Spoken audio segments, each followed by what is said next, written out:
আমরা লাস্ট এপিসোডে দেখছিলাম 3000 বার্নিং ফ্লেম বলেছিল পিল টাওয়ার। তোমরা আমার সাথে যা যা করেছো সবকিছু পরিশোধ করার সময় চলে এসেছে। তারপর সিন চেঞ্জ হয়ে যায় এবং আমরা স্টার রিয়েলেমের সে বাইরের জায়গায় দেখতে পাই যেখানে তিনজন ইল্লার মিলে সেই সিলটাকে তখনও প্রোটেক্ট করছিল, কিন্তু তখনই সেই গেট থেকেই বেশি ওরা বের হতে শুরু করে, যার ফলে আশেপাশের যে জায়গাগুলো ছিল সেগুলোতে ক্র্যাক পড়তে শুরু হয়ে যায়। এটি থেকে মাস্টার জন গংজি বলে এটা ঠিক হচ্ছে না এবং তার পাওয়ার ইউজ করে সেই সিলটাকে আবার রিপেয়ার করতে শুরু করে। তারপরে আবার এনার্জি ওয়াল থেকে বেশি ওরা বের হতে শুরু করে, যার ফলে জন এই পিছনের দিকে ধাক্কা খেয়ে যায়। তখন মাস্টার জনই বলে এই সিল তো ফেল হয়ে যাচ্ছে। অন্যদিকে মাস্টার ট্যানলি যে বলে জনি আমাদের পিল সিটির বাইরে যে যে স্ট্রং ফাইটার গুলো আছে তাদেরকে ডাকুন যাতে করে আমরা সোল হলের বিরুদ্ধে এখানে ফাইট করতে পারি। তখন মাস্টার জনি হোম বলে একটা জেট ডিস্ট্রয় করে দেয়, যার ফলে পিল সিটির উপরে একটা ওয়েব তৈরি হয়। মাস্টার জন গংজি তার হ্যান্ড সাইন চেঞ্জ করে বলে তারা আসা পর্যন্ত আমরা ওয়েট করতে পারবো না, কারণ তারা আস্তে আস্তে ততক্ষণে আমাদের পিল সিটি ডিস্ট্রয় হয়ে যাবে। এবং মাস্টার জন গংজি আরো বলে তাদের হেল্প আসার আগে আমাদের স্টার রিয়েলামকে শান্ত বা স্টেবিলাইজ করতে হবে। এভাবে করে তার স্টার রিয়েলামকে ঠিক করতেই থাকে এবং কিছু সময় পরে স্টার রিয়েলামের যে গেট গুলো ছিল সেখানে যে ক্র্যাক করেছিল সেই ক্র্যাক গুলো আস্তে আস্তে ঠিক হয়ে যাচ্ছিল। তারপরে আমরা স্টার রিয়েলামের সিন দেখতে পাই যেখানে এক পাশে জিয়ানদের গ্রুপ দাঁড়িয়ে ছিল, অন্য পাশে ছিল মগু এবং মাঝখানে ছিল 3000 বার্নিং ফ্লেম। তারপর আমরা দেখতে পাই 3000 বার্নিং ফ্লেমের নাক দিয়ে আগুনের মতো বের হচ্ছিল এবং জিয়ানদের দিকে তাকাই এবং তখন ইল্লার কুইলিং সেখানে চলে আসে। তখন ইল্লার কুইলিং বলে 3000 বার্নিং ফ্লেমের সিল ব্রেক হয়ে গিয়েছে, এখন সেই তিনজন প্রেসিডেন্ট যদি কোনো অ্যাকশন না নেয় তাহলে আমাদের এখানকার কেউই 3000 বার্নিং ফ্লেমের সামনে দাঁড়াতেই পারবে না। অন্যদিকে আমরা দেখতে পাই মগু ধীরে ধীরে 3000 বার্নিং ফ্লেমের দিকে আগিয়ে আসলো। তখন মগু 3000 বার্নিং ফ্লেমকে বলে তুমি মুক্ত হয়ে গিয়েছো, তার জন্য তোমাকে কংগ্রেচুলেশন। আর আগে যে আমাদের মধ্যে চুক্তিটা হয়েছিল সেই চুক্তি অনুযায়ী তুমি তোমার প্রমিসকে কমপ্লিট করো। এটা শুনে জিয়ান বলে এই মগু তো অনেক ডেঞ্জারাস, আসলে এই মগু 3000 বার্নিং ফ্লেমের সাথে চুক্তি করেছিল। এটা শুনে বার্নিং ফ্লেম হাসতে শুরু করে এবং মগুকে বলে আমি আমার প্রমিস কমপ্লিট করবো, সেটা কোনো বিষয় না, কিন্তু তোমাদের ততক্ষণ পর্যন্ত ওয়েট করতে হবে যতক্ষণ পর্যন্ত না আমি হাজার হাজার বছর ধরে আমাদের এই পুরো কন্টিনেন্টটাকে ঘুরে দেখছি। যখন আমার ঘোরা শেষ হয়ে যাবে তখন আমি সোল প্যালেসের মধ্যে চলে আসবো কিছু মজা করার জন্য, এর আগে না। এর শুনে মগু বলে কি তুমি তোমার প্রমিসকে ব্রেক করছো? বার্নিং ফ্লেম হেসে বলে চুক্তি তো ভাঙা মানুষের স্পেশালিটি, মানুষ এগুলো ভালো পারে চুক্তি ব্রেক করতে, কারণ এগুলো আমি তোমাদের কাছ থেকেই শিখেছি। তখন মগু রেগে বলে যদি সোজা কথায় না কাজ হয় তাহলে আমাদের সোলল বাঁকা কথাতেও কাজ করতে পারে। আমাদের সোললের কাছে এত রাস্তা আছে যে তোমার জীবনকে মৃত্যুর চেয়েও ভয়ঙ্কর করে দিতে পারে। এটি বলে মগু একটি স্পেস জেট বের করে এবং ডিস্ট্রয় করে দেয়, সাথে সাথে তার পিছন থেকে একটা স্পেস পোর্টাল ওপেন হয়ে যায়। তখনই সেখান থেকে বের হয়ে আসে সোললের ফাইটার। এর দিকে ইল্ডার কুইলিং বলে সেই স্পেস জেট ব্রেক করে ফেলেছে, যার ফলে সোলল থেকে একবারে ডিরেক্টলি ইল্ডার এখানে চলে এসেছে। অন্যদিকে পোর্টাল থেকে সোললের ফাইটাররা বের হয়ে আসে এবং মগুকে বলে মগু তোমার দক্ষতা একটু কম আছে, কারণ আমাদের মাস্টার বলেছে এই কাজটা আমাদের জন্য অনেক ইম্পর্টেন্ট, তাই যদি এখানে অন্যরকম কিছু উল্টাপাল্টা হয়ে যায়। তখন মগু বলে বোকার মতো কথা বলিও না, একবার যদি পিল টাওয়ারের প্রেসিডেন্টরা চলে আসে এখানে তাহলে আমরা চারজন মিলেও তাদের কিছুই করতে পারবো না। এখন আরেকজন ইল্লার বলে হ্যাঁ মগু ঠিক কথা বলছে, আর আমাদের সময় নষ্ট করা যাবে না, আমাদের প্ল্যান অনুযায়ী আমাদের কাজটা করতেই হবে, কারণ আমরা যখন 3000 বার্নিং ফ্লেমের অরিজিনাল অ্যাসেস নিতে পারবো তখনই আমাদের মিশন কমপ্লিট হয়ে যাবে। এটা থেকে জিয়ান মনে মনে বলে চারজন 1000 লেভেলের পাওয়ারফুল ফাইটার বার্নিং ফ্লেমের সামনে, আর আমার তো এটা দেখে মনে হচ্ছে আমি তো বার্নিং ফ্লেমের সামনে দাঁড়াতেই পারবো না। তারপর ইল্লার কুইলিং বলে এখন আমাদের শুধু ওয়েট করতে হবে এবং সামনে কি হবে সেটা দেখতে হবে, যখনই আমরা সুযোগ পাবো তখনই আমরা সোললের যে প্ল্যানটা আছে সেই প্ল্যানের মধ্যে বাধা দেওয়ার জন্য ঝাঁপিয়ে পড়বো, যার ফলে যতটুকু সময় তাদেরকে দেরি করতে পারবো ওইটুকু সময়ের মধ্যে প্রেসিডেন্ট চলে আসলেই আমাদের আর কিছু করতে হবে না। অন্যদিকে আমরা দেখতে পাই 3000 বার্নিং ফ্লেম উপরে উঠতে শুরু করে দিয়েছিল এবং উপরে উঠে সাথে সাথে স্টার রিয়েলামের যে স্টারগুলোর পাওয়ার আছে সেগুলোকে অ্যাবজর্ব করতে শুরু করে। এদিকে মগু বলে ফরমেশন তৈরি করো যাতে করে 3000 বার্নিং ফ্লেম স্টারের পাওয়ার অ্যাবজর্ব করতে না পারে। তারপর তিনজন ফাইটার বার্নিং ফ্লেমে তিন দিকে চলে আসে এবং তিন দিকে এসে হ্যান্ড সাইন চেঞ্জ করতে থাকে। অন্যদিকে আমরা মগুকে দেখতে পাই যে ওই হ্যান্ড সাইন চেঞ্জ করেছিল এবং চারজন মিলে বার্নিং ফ্লেমের উপর অ্যাটাক করে দেয়, যার ফলে বার্নিং ফ্লেমের চারপাশে একদম ডার্ক করা ছড়িয়ে পড়েছিল, ফলে বার্নিং ফ্লেম স্টারের পাওয়ার অ্যাবজর্ব করতে পারছিল না। এটা থেকে ইলার বলে বাস্টার্ড গুলোতে কিন্তু তখন চাইং টেনশনে বলে এই ডার্ক ফ্লেম গুলো তো মনে হচ্ছে, তখন জিয়ান বলে এগুলো তো সোল। অন্যদিকে আমরা তিনজন ফাইটারকে দেখতে পাই যারা তাদের হ্যান্ড সাইন চেঞ্জ করে 10000 সোল লক টেকনিক ইউজ করে বার্নিং ফ্লেমের দিকে অ্যাটাক করে দেয়, সাথে মগু সেই টেকনিক ইউজ করে তার চেইন দিয়ে বার্নিং ফ্লেমের উপরে অ্যাটাক করে। এই চেইন গুলো 3000 বার্নিং ফ্লেমকে উপর দিক নিচ দিক সামনে দিক পিছন দিক একদম সব দিক দিয়ে আটকে ফেলে। তখন বার্নিং ফ্লেম বলে এই ছোটখাটো টেকনিক ইউজ করে তোমরা কি মনে করছো আমাকে ট্র্যাপ করতে পারবে? এটি বলে 3000 বার্নিং ফ্লেম একটা হুঙ্কার ছাড়ে। তারপরে 3000 বার্নিং ফ্লেম তার বডি এবং চারপাশ থেকে অনেক ভয়ঙ্কর হ্যাভলিং ফ্লেম বের করতে শুরু করে, যার ফলে সেই চেইন গুলো এবং চারপাশে যে পার্পল কালারের ডার্ক ধোঁয়া ছিল সেটির অবস্থা অনেক খারাপ হয়ে যায় এবং কিছু সময়ের মধ্যে সেই ধোঁয়া একদম ডিস্ট্রয় হয়ে যায়, সাথে সাথে সেই চেইন গুলো একদম দূরে ছিটকে পড়ে। ব্লাস্টের ফলে মগু একটু পিছনের দিকে ধাক্কা খেয়ে যায় এবং সে একটু আহত হয়ে পড়ে। তারপর 3000 বার্নিং ফ্লেম একদম ভয়ঙ্কর গলায় বলে আমাকে কখনো বন্দি করার চেষ্টাও করিও না। তখন মগু বলে তুমি সঠিক রাস্তা বেছে নাওনি, তুমি যদি চাও তোমার ভয়ঙ্কর ভাবে মৃত্যু হোক আজকে আমি তোমার সেই ইচ্ছাটাও পূরণ করে দেব। তারপর মুগু বলে সোল স্যাক্রিফাইস টেকনিক। এটি শুনে সেই বাকি তিনজন ফাইটার তাদের হ্যান্ড সাইন চেঞ্জ করতে করতে সেই টেকনিকটা ইউজ করতে শুরু করে। সাথে মুগু সোল স্যাক্রিফাইস টেকনিক ক্রিয়েট করতে শুরু করে দিয়েছিল। এটি দেখে ইলার কুইলিং অবাক হয়ে বলে তারা তাদের জীবন বাজি রেখে সোল স্যাক্রিফাইস টেকনিক ক্রিয়েট করছে। তখন জিয়ান বলে সোল স্যাক্রিফাইস টেকনিক। তখন ইলার বলে সোল স্যাক্রিফাইস টেকনিকটা হলো তাদের সোলের সাথে কানেক্ট থাকে। এই জন্য এই টেকনিকটি যদি ড্যামেজ হয়ে যায় বা অন্যরকম কিছু হয়ে যায় তাহলে এই টেকনিকের সাথে সাথে তারাও অনেক ভয়ঙ্কর ভাবে আহত হয়ে পড়বে। এক কথায় বলতে গেলে সোলারের ইলারদের যদি অন্য কোনো রাস্তা না থাকে তাহলে তারা এই সোল স্যাক্রিফাইস টেকনিক ইউজ করে। তারপর সোলারের সকল ইল্ডার এক এক করে তাদের সোল স্যাক্রিফাইস টেকনিক ক্রিয়েট করে ফেলে এবং বার্নিং ফ্লেমের সামনে থেকে একটা পোর্টাল ওপেন হয়ে যায় এবং সেই পোর্টাল থেকে একটা চেইন বের হয়ে আসে। কিন্তু বার্নিং ফ্লেম তার ফ্লেম দিয়ে সেই চেইনকে আটকে রাখে। কিন্তু তখন অন্যদিকে আরেকজন ইল্ডার সোল স্যাক্রিফাইস টেকনিকের চেইন দিয়ে বার্নিং ফ্লেমের অ্যাটাক করে, যার ফলে বার্নিং ফ্লেম কিছু করার সুযোগ পায় না এবং বার্নিং ফ্লেমের বডির দুই জায়গায় সেই চেইনটি আটকে যায়। তারপরে আরেকজন ইলার তার চেইন দিয়ে বার্নিং ফ্লেমের উপর অ্যাটাক করে দেয়, যার ফলে সেই চেইনটি বার্নিং ফ্লেমের বডিতে আঘাত করছিল, আবার বের হয়ে আসছিল, আবার আঘাত করছিল, আবার বের হয়ে আসছিল, যার ফলে বার্নিং ফ্লেম অনেক কষ্ট পেতে শুরু করে দিয়েছিল। তারপর বার্নিং ফ্লেম সহ্য করতে করতে একটা হুঙ্কার ছাড়ে এবং সাথে সাথে তার ফ্লেমও ছাড়ে, যার ফলে সোলারের ফাইটাররা যে চেইন দিয়ে অ্যাটাক করেছিল তাদের সোলের উপর বিরূপ প্রভাব ফেলে। কিন্তু সোলারের ফাইটার এটাকে সহ্য করে তাদের চেইন দিয়ে তখনও বার্নিং ফ্লেমকে ধরে রেখেছিল। তখন মুখ বার্নিং ফ্লেমকে বলে ভালোই ভালোই আমাদের সাথে সোলারের মধ্যে চলে আসো, কারণ তুমি যা পাওয়ার ইউজ করো না কেন আমাদের কাছে সেটা মূল্যহীন। আর তোমরা ভালো করে লকটি ধরে রাখো, আমি 3000 বার্নিং ফ্লেমের অরিজিনাল ফ্লেমটা নিয়ে নিচ্ছি। তখন আরেকজন ইলার বলে তাড়াতাড়ি করো, যদিও আমাদের সোল স্যাক্রিফাইস টেকনিকটা পাওয়ারফুল কিন্তু একে ধরে রাখা বা বন্দি করে রাখা অনেকটাই ডিফিকাল্ট, আমরা বেশিক্ষণ সময় ধরে একে আটকে রাখতে পারবো না। এদিকে জিয়ান বলে তাহলে কি 3000 বার্নিং ফ্লেম এভাবে বন্দি থাকবে? অন্যদিকে মুগুও দেখতে পায় যে একটু মুচকি হাসিদের সামনের দিকে আগায় এবং বলে ইভিল বিস্ট, আমার সাথে চুক্তি বাতিল করার জন্য এখন তুমি কি পস্তাচ্ছ? তারপর মুগু বার্নিং ফ্লেমের কাছে এসে তার হাত দিয়ে বার্নিং ফ্লেমকে নিতেই যাবে, কিন্তু তখনই বার্নিং ফ্লেমের ফুল বডি ফ্লেমে একদম উজ্জ্বল হয়ে ওঠে এবং তার হ্যাভেনলি ফ্লেম দিয়ে মুগুর উপর অ্যাটাক করে দেয়। যখন মুগু এটি দেখতে পাই একটু লেট হয়ে গিয়েছিল, কিন্তু তারপরে মুগু তার অ্যাটাক তৈরি করে সে অ্যাটাকে ডজ করতে শুরু করে, কিন্তু কিছুক্ষণ সময় পরে সে অ্যাটাকে ডিস্ট্রয় করে মুগু একবার অনেক দূরে গিয়ে পড়ে যায়, যার ফলে মুগু অনেক আহত হয়ে যাওয়ার সাথে সাথে মুগুর মুখ থেকে অনেক রক্ত পড়ছিল। তখন আমরা দেখতে পাই 3000 বার্নিং ফ্লেমের মাথার উপর 3000 বার্নিং ফ্লেমের আসল ফ্লেম। এটি দেখে সোলারের একজন ইলার বলে এই 3000 বার্নিং ফ্লেম একটা সুযোগ পেয়ে গিয়েছে এবং সুযোগ পেয়ে সে তার আসল ফ্লেম দিয়ে অ্যাটাক করেছে। অন্যদিকে ইলার কুইলিং বলে সোল হল 3000 বার্নিং ফ্লেমকে অনেক নরম ভাবে নিয়েছিল। এটি শুনে জিয়ান মনে মনে বলে আমি তো অনেকটাই অবাক হয়ে যাচ্ছি, কারণ 3000 বার্নিং ফ্লেমেরও একটা ব্যাকআপ প্ল্যান ছিল। তারপর আমরা 3000 বার্নিং ফ্লেমকে দেখতে পাই তার বডিতে ফ্লেমগুলো ওঠানামা করছিল এবং তার অনেক ফ্লেমই বের হয়ে যাওয়ার কারণে সে একটু উইক হয়ে পড়ে, যার ফলে বার্নিং ফ্লেম তখনই উপরে উঠে আসে এবং উঠার সাথে সাথে সেখান থেকে অনেক স্পিডে পালাতে শুরু করে। এর থেকে মগু বাকি ইলারদেরকে বলে এটাই হলো সুযোগ 3000 বার্নিং ফ্লেমের অরিজিনাল ফ্লেমটাকে নিয়ে নেওয়ার, কারণ 3000 বার্নিং ফ্লেম এখন অনেকটাই উইক হয়ে পড়েছে, তাই যাও তাড়াতাড়ি 3000 বার্নিং ফ্লেমকে নিয়ে নাও। এর শুনে বাকি তিনজন ইলার অনেক স্পিডে 3000 বার্নিং ফ্লেমের দিকে যেতে শুরু করে। এটা থেকে জিয়ান বলে ইলার তাদেরকে ধরতে হবে, তখন ইলার এবং জিয়ান সেই দিকে যেতে শুরু করে। অন্যদিকে আমরা দেখতে পাই তিনজন ইলার 3000 বার্নিং ফ্লেমের পিছনে পড়ে গিয়েছিল, তখন একজন ইলার 3000 বার্নিং ফ্লেমের উপর অ্যাটাক করে, কিন্তু সেটাকে ডস করে বার্নিং ফ্লেম অন্যদিকে অনেক স্পিডে পালাচ্ছিল, কিন্তু তখনই সোলারের ফাইটার আবার সেই দিকে পিছু করতে শুরু করে এবং সোলারের ফাইটার বলে তুমি পালিয়ে যাবে কোথায়, এবং এটি বলে সে তার সোল দিয়ে 3000 বার্নিং ফ্লেমের উপর অ্যাটাক করে দেয়। বার্নিং ফ্লেম সে অ্যাটাকগুলোকে ডস করেই যাচ্ছিল, কিন্তু অন্যদিকে আরেকজন ইলার উপর দিক দিয়ে এসে 3000 বার্নিং ফ্লেমের উপর আবার অ্যাটাক করে। অন্যদিকে আরেকজন সোলারের ইলার চলে আসে এবং সেও 3000 বার্নিং ফ্লেমের উপর অ্যাটাক করে এবং বার্নিং ফ্লেম সে অ্যাটাকেও ডস করতেই থাকে। এভাবে করে তিন দিক থেকে আসা অ্যাটাকগুলো 3000 বার্নিং ফ্লেম ডস করছিল।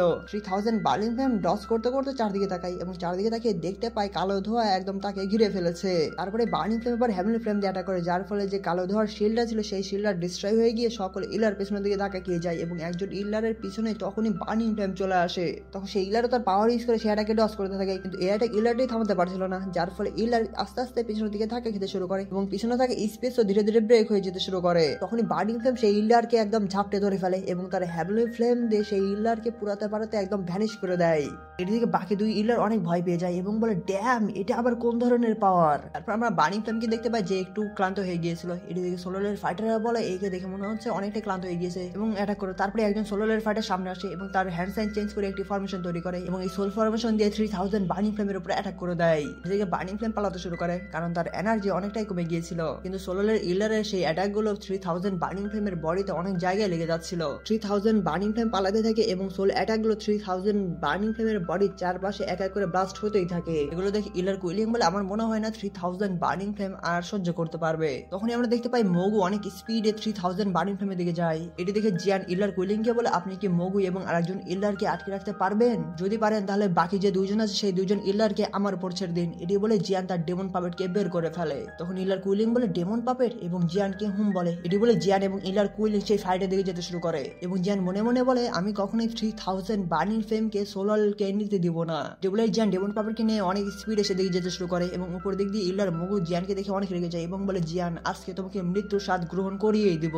এটি বলে মগু জিয়ানের উপর অ্যাটাক করে, কিন্তু সেই অ্যাটাক জিয়ানের গায়ে লাগতে যাবে, কিন্তু তখনই সেখানে ইল্লার কুইলিং চলে আসে এবং বলে, এটা আমার উপর ছেড়ে দাও, এবং সেই অ্যাটাককে ডিস্ট্রয় করে দেয়। তারপর আমরা দেখতে পাই মগু এবং তার আরেকজন ইল্লার মিলে ইল্লার কুইলিং এর উপর অ্যাটাক করে দেয়। সাথে সাথে তাদের মধ্যে কম্ব্যাট ফাইটে শুরু হয়ে যায়। এই দিক থেকে মগু অ্যাটাক করছিল, ওই দিক থেকে আরেকজন ইল্লার অ্যাটাক করছিল এবং দুই দিক থেকে আমাদের ইল্লার কুইলিং সেই অ্যাটাকগুলোকে ডস করে যাচ্ছিল এবং সাথে সাথে অ্যাটাকও করছিল। অন্যদিকে আমরা দেখতে পাই সোলারের একজন ইল্লার বার্নিং ফ্লেমের একদম কাছে চলে আসে এবং তার ওয়েপেন বের করে বার্নিং ফ্লেমের চুলের এক টুকরো অংশ কেটে ফেলে। তারপরে আবার বার্নিং ফ্লেমের উপর অ্যাটাক করে এবং বার্নিং ফ্লেম সেই অ্যাটাকগুলোকে ডস করে। অন্যদিকে আমরা দেখতে পাই জিয়ান তার ডেমন পাপেটকে বলে, যাও তাকে আটকাও। তারপর ডেমন পাপেট যেতে শুরু করে। তখন অন্যদিকে সেই ইল্লার আবার বার্নিং ফ্লেমকে অ্যাটাক করতে যাবে, কিন্তু তখনই মাঝখানে চলে আসে ডেমন পাপেট এবং সেই ইল্লার অ্যাটাকে ধরে ফেলে। সেই ইল্লার অনেক পাওয়ার ইউজ করে ডেমন পাপেটকে পিছনের দিকে ধাক্কা দিতে পারে না। তখন ডেমন পাপেট তার হালকা পাওয়ার ইউজ করে সেই ইল্লারকে একদম পিছনের দিকে ধাক্কা দিয়ে দেয়। এদিকে আমরা দেখতে পাই জিয়ান বার্নিং ফ্লেমের দিকে যাচ্ছিল এবং জিয়ান অনেক কাছে চলে আসে। তখন জিয়ান বার্নিং ফ্লেমের কাছে এসে তার বডির দিকে তাকায় এবং সেদিকে তাকে জিয়ান বলে, 3000 বার্নিং ফ্লেমের বডি তো অটোমেটিক ভাবে রিকভারি করছে এই স্টার রিয়ালিমের পাওয়ার অ্যাবজর্ব করে।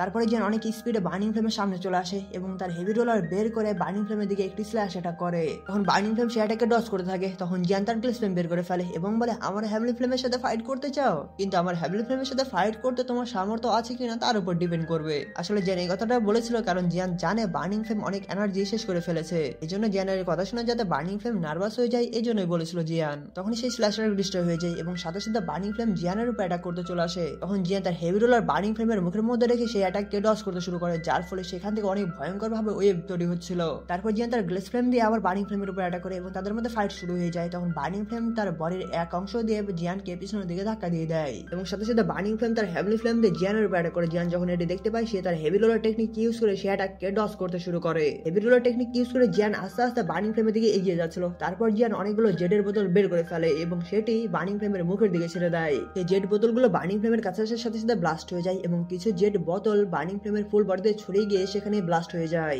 যার ফলে বার্নিং ফ্লেমের বডি ফ্রিজ হতে শুরু করে দিয়েছিল এবং আস্তে আস্তে বার্নিং ফ্লেমের ফুল বডি ফ্রিজ হয়ে গিয়ে এক জায়গায় দাঁড়িয়ে যায়। তারপর জিয়ান জিয়ার দেওয়া জেটটি ভেঙে ফেলে দেয়, যার ফলে সেখানে থাকা ড্রাগন ব্লাড বার্নিং ফ্লেমের একদম কাছে চলে যায় এবং তার মাথায় গিয়ে সেখানকার যে ড্রাগন সিলটা ছিল সেটা একদম ফুল অ্যাক্টিভ হয়ে যায়। এটা থেকে জিয়ান খুশি হয়ে যায় এবং বলে, এটাই তাহলে ড্রাগন সিল, এবং তার হাতের দিকে তাকায় এবং হাতে থেকে যে ড্রাগন সিলটি ছিল সেটিও চমকাতে শুরু করে দিয়েছিল। তখন জিয়ার কথা মনে পড়ে যায়। জিয়া বলেছিল এই ড্রাগন সিল বেশিক্ষণ সময় ধরে থাকতে পারবে না এবং তোমাকে কম সময়ের মধ্যে এগুলো করতে হবে। তুমি যদি ফেল হয়ে যাও তাহলে কিন্তু 3000 বার্নিং ফ্লেম তোমাকেই কন্ট্রোল করে নেবে। তারপর জিয়ান ফুল জোশে চলে আসে এবং সামনের দিকে তাকিয়ে বলে, আজকে আমাদের মধ্যে যে ফাইট হবে এটাই হবে লাস্ট ফাইট। যে জিতবে সেই থাকবে আর যে হেরে যাবে তার কোনো তো খবরই থাকবে না। তারপর জিয়ান বার্নিং ফ্লেমের চোখের দিকে তাকায় এবং চোখের দিয়ে তাকাতে তাকাতে সে একটা সোল ওয়ার্ল্ডের মধ্যে যেতে শুরু করে এবং কিছু সময়ের মধ্যে সে সোল ওয়ার্ল্ডে পৌঁছেও যায়। তারপর জিয়ান চোখ খোলে এবং বার্নিং ফ্লেমের ভারী আওয়াজ বলেছিলে, তুমি তো দেখছি অনেকটাই ট্যালেন্টেড, কিন্তু তুমি আমার মেন্টাল স্পেস ব্রেক করার সাহস কিভাবে করলে? এটি বলে বার্নিং ফ্লেম হুঙ্কার ছাড়ে এবং তারপরে আমরা বার্নিং ফ্লেমকে দেখতে পাই এবং এই হুঙ্কারের ফলে আশেপাশে যে ধোঁয়া ছিল সেগুলো ভ্যানিশ হয়ে যায়। তখন বার্নিং ফ্লেম বলে, বোকা মানুষ। তখন জিয়ান বলে, সেটা প্রবলেম নয়, আমাদের এখানে ফাইট হবে সোল ব্যাটেল, তাই সোল ব্যাটেল কি মনে আছে?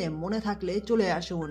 তখন বার্নিং ফ্লেম বলে, ঠিক আছে, আজকে তোমার জন্য এটাও কমপ্লিট করে দিচ্ছি। এটি বলে বার্নিং ফ্লেম জিয়ানের চারপাশে অনেকগুলো হেভি ফ্লেমের পিলার তৈরি করে ফেলে। অন্যদিকে আমরা দেখতে পাই ইল্লার মগোর সাথে ইল্লার কুইলিং ফাইট করছিল এবং ফাইট করতে করতে সোলের আরেক ইল্লার কুইলিং এর উপর অ্যাটাক করে দেয়। তখন ইল্লার কুইলিং সে অ্যাটাককে ডজ করে আবার অ্যাটাক করে এবং তাদের মধ্যে আবার ধুমধারাক্কা ফাইট শুরু হয়ে যায়। ফাইট করতে করতে মগু এবং অন্য ইল্লার পিছনের দিকে ধাক্কা খেয়ে যায়। তখন মগু বার্নিং ফ্লেমের দিকে তাকায়। তখন মগু বলে, সোল ফাইট জিয়ান এবং 3000 বার্নিং ফ্লেমের মধ্যে সোল ফাইট হচ্ছে আর এটাই হলো সবচেয়ে ভালো সময় দুজনকে একসাথে জোরে ফেলার। তারপর মগু পাশে ইল্লারকে বলে, তোমরা তোমাদের সর্বোচ্চ দিয়ে ইল্লার কুইলিং কে আটকে রাখো আর আমি যাচ্ছি 3000 বার্নিং ফ্লেম কে নিতে। এটি বলে মগু বার্নিং ফ্লেমের দিকে চলে যায় এবং সাথে সাথে সেই ইল্লার কুইলিং এর উপর অ্যাটাক করে দেয়। অন্যদিকে জিয়ানের কাছে চাউইং এবং ড্যান চ্যান চলে এসেছিল। তখন চাউইং জিয়ানকে দেখে বলে, জিয়ানের সাথে অন্যরকম কি হচ্ছে? আমার দেখে মনে হচ্ছে তারা ফাইট করার রাস্তা পরিবর্তন করে ফেলেছে, কারণ আমি ফিল করতে পারছি জিয়ান এবং 3000 বার্নিং ফ্লেম তারা তাদের সোল পাওয়ারকে রাখছে এবং সেটি ব্যবহার করছে। এদিকে আবার আমরা দেখতে পাই বার্নিং ফ্লেমের আইস গুলো ব্রেক হয়ে যাচ্ছিল। এগুলো দেখে চাউইং বলে, আমার মনে হচ্ছে তারা সোল ফাইট করছে। যদি এমনটাই হয়ে থাকে তাহলে বার্নিং ফ্লেমের সোলের সাথে কি জিয়ানের সোল পাওয়ার টিকতে পারবে? তখন ড্যান চ্যান বলে, কিন্তু এই স্টেটের মধ্যে ফাইট করতে জিয়ান যদি কেয়ার কেয়ারফুল না থাকে তাহলে জিয়ান একবার বিপদের মধ্যে পড়ে যাবে এবং সেখান থেকে আর বের হতে পারবে না। তারপরে চাউইং এবং ড্যান চ্যান পিছনের দিকে তাকায় এবং সেখানে দেখতে পায় মগু অনেক স্পিডে সেদিকে আসছিল এবং তাদেরকে ধরতেই যাবে। তখন চাউইং বলে তাকে থামাতে হবে, কারণ এই পর্যায়ে এসে জিয়ানকে কখনোই ডিস্টার্ব হতে দেওয়া যাবে না। ডে বলে তারা দুইজন মগুর উপরে অ্যাটাক করে দেয়। তখন অন্যদিকে মগু তার হাতে ফ্লেম নিয়ে সেও অ্যাটাক করতে রেডি হয়ে গিয়েছিল। এদিকে চাউইং এবং ড্যান চ্যানও তার হাতে ফ্লেম নিয়ে আসে এবং সেই ফ্লেম দিয়ে মগুর উপরে অ্যাটাক করে। তখন দুইটা অ্যাটাক যখন লেগে যায় সেখান থেকে অনেক বেশি ওরা বেরোতে শুরু করে এবং কিছু সময়ের মধ্যে ড্যান চ্যান এবং চাউইং অনেক জোরে পিছনের দিকে ধাক্কা খেয়ে যায়। তারপর মগু জিয়ানকে প্রায় ধরে ফেলেই দিয়েছিল, কিন্তু তখনই সেখানে স্টার রিয়েলমের স্পেস একদম ভয়ঙ্কর ভাবে ব্রেক হয়ে যায়, যার ফলে মগু পিছনের দিকে ধাক্কা খেয়ে যায় এবং সেই স্পেসের মধ্যে থেকে বের হয়ে আসে আমাদের মাস্টার জন কংজি। তখন মাস্টার জন কংজি বলে সোলো হল তো এই সময় অনেকগুলো দাউজো লেভেলের পাওয়ারফুল ফাইটারকে পাঠিয়ে দিয়েছে। এটি দেখে মগু বলে মাস্টার জন কংজি। তারপরে মাস্টার জন কংজির পিছন দিকে স্পেসটি বন্ধ হয়ে যায়। মাস্টার জন কংজিকে দেখে চাওয়িং বলে টিচার। অন্যদিকে মগু বলে বাইরে যে আমরা ঝামেলাটা তৈরি করেছিলাম সেই ঝামেলাটা মনে সলভ হয়ে গেছে, যার ফলে জন কংজি এখানে চলে এসেছে, তাই এখান থেকে পালাও। এটি শুনে একজন ইলার ফাইট থামিয়ে দেয়, অন্যদিকে আরেকজন ইলারও ফাইট থামিয়ে দেয়। তারপরে মগু আরেকটি স্পেস জেট ব্রেক করে পিছন দিকে পোর্টাল ওপেন করে সেই তিনজন সেখান থেকে পালাতে শুরু করে। তখন মাস্টার জন কংজি বলে তোমরা যেহেতু এখানে চলে এসেছো তাহলে এখানকার একটা মধুর স্মৃতি তো নিয়ে যাও। এটি বলে মাস্টার জন কংজি তিনজনের জন্য পাম্প অ্যাটাক তৈরি করে ফেলে এবং সেই পাম্প অ্যাটাকটি স্পেস পোর্টালের দিকে ছেড়ে দেয়।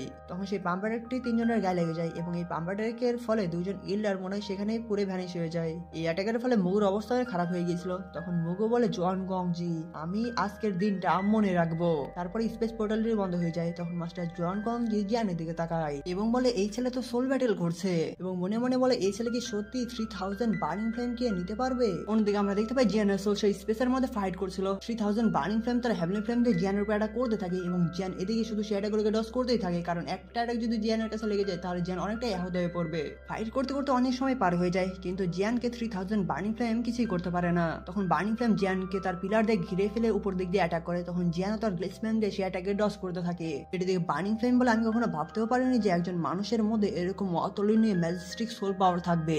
এই ছেলে তুমি কোথা থেকে এসেছো বলো। তখন জিয়ান বলে আমার কাছে সারেন্ডার করো তাহলে তুমি সব জানতে পারবে। এটি বলে জিয়ান তার গ্লিস ফ্লেম দিয়ে বার্নিং ফ্লেমের উপর অ্যাটাক করে, যার ফলে বার্নিং ফ্লেমের মুখ পিছনের দিকে ধাক্কা খেয়ে যায়। তারপর বার্নিং ফ্লেম রেগে যায় এবং জিয়ানকে বলে অহংকারী ছেলে তুমি কি ভেবেছো তুমি আমাকে এই ড্রাগন সেল দিয়ে নিতে পারবে। আর আজকে আমি তোমাকে দেখাবো হাজার হাজার বছর ধরে বন্দি থাকার হতাশা এবং বেদনা কতটুকু হতে পারে। এটি বলে বার্নিং ফ্লেমের সোল বডি একটা হুঙ্কার ছাড়ে, যার ফলে বার্নিং ফ্লেমের মেইন বডি একদম পুরোপুরি মুক্ত হয়ে যায় এবং আমরা স্টার রিয়েলমের মতো দেখতে পাই যেখানে টর্নেডোর মতো ঝড় তৈরি হয়ে গিয়েছিল এবং সেই ঝড় থেকে বার্নিং ফ্লেমের হেভেনলি ফ্লেম চারদিকে ছড়িয়ে পড়ছিল। তখন মাস্টার জন কংজি একটি শিল্ড তৈরি করে বাকি সবাইকে হেভেনলি ফ্লেম থেকে রক্ষা করে এবং বলে তাড়াতাড়ি তোমরা এখান থেকে চলে যাও। তখন চাউইং টেনশনে বলে মাস্টার তাহলে জিয়ানের কি হবে। তখন মাস্টার জন কংজি বলে কুইলিং তুমি এদেরকে তাড়াতাড়ি নিয়ে যাও আর আমি দেখছি জিয়ানের কাছে যে। তারপর মাস্টার জন কংজি জিয়ানের কাছে যেতে শুরু করে। এইদিকে কুইলিং বাকি সবাইকে বলে এখান থেকে তাড়াতাড়ি বের হয়ে যাও না হলে এখানকার কেউই বাঁচতে পারবে না। তখন চাউইংরা সেখান থেকে চলে যায়। অন্যদিকে মাস্টার জন কংজি জিয়ানের কাছে চলে আসে এবং বলে আমি শিওর এখনো সোল ব্যাটেলই চলছে কিন্তু আমি এই সোল ব্যাটেলের মধ্যে প্রবেশ বা কন্ট্রোল করতে পারছি না কেন। তখন ডেমন পাপেট মাস্টার জন কংজির উপর অ্যাটাক করে দেয় এবং মাস্টার জন কংজি সেই অ্যাটাককে সহজে ধরে ফেলে এবং বলে ডেমন পাপেট কি আমাকে এনিমি ভাবছে। তারপর মাস্টার জন কংজি ডেমন পাপেটকে জিয়ানের কাছে দিয়ে দেয় এবং বলে যদি সোল ব্যাটেল এভাবে চলতে থাকে এবং এই সোল ব্যাটেলের মধ্যে থাকার সময় যদি আমি জিয়ানকে জোর করে বের করে নিয়ে আসি তাহলে জিয়ান অনেক ভয়ঙ্কর ভাবে আহত হয়ে যাবে। অন্যদিকে স্টার রিয়েলমের মধ্যে দেখতে পাই যে টর্নেডোটা অনেক বড় হয়ে গিয়েছিল এবং সাথে সাথে যে স্পেসের মধ্যে ক্র্যাক পড়ে যাচ্ছিল সেটা অনেক বড় ভাবে পড়ছিল।